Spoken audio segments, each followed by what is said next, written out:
ہم لوگ اچھے لوگ نہیں، ہم لوگ اچھے لوگ نہیں۔ ہم لوگوں نے ماں باپ کو پہچانا نہیں۔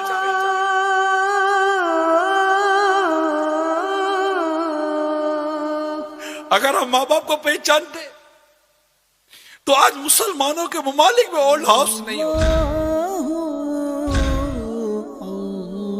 آج پورے ماں باپ ترستے، شادیاں کروا دیتے کہ اولاد الگ نہ ہو جائے، مگر یہ شادی کے بعد بیوی بچوں کی محبت میں اتنی گم ہو جاتی ہے کہ اس کو ماں باپ کی قدر و منزلت نہیں دیتی۔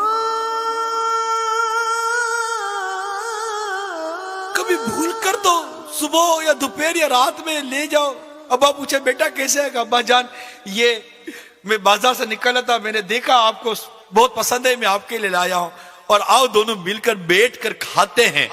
کبھی ہوا ہے ایسا؟ باپ جب نکلتا تھا تو آپ کی پسند کا پھل لاتا تھا کہ میرے بیٹے کو آم پسند ہے، نہیں میرے بیٹے کو کیلا پسند نہیں، میرے بیٹے کو سیب پسند ہے۔ آج ماں باپ کے آگے ٹھنڈا کھانا رکھ دیتے ہو۔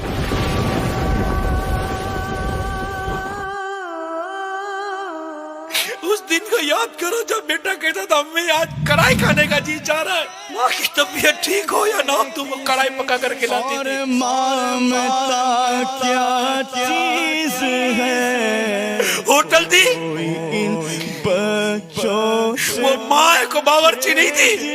کی مر جاتی ہے۔ آج تو گھر کا سامان لاتے ہو تو بیوی بچوں کے لیے چھپا کر لاتے ہو کہ ماں باپ دیکھ نہ لے۔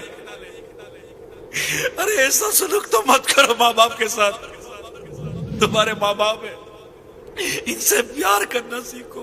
تمہاری ایک چیخ کی پکار سن کر ماں باپ کا دل دہل جاتا تھا، دوڑتے ہوئے بھاگتے تھے۔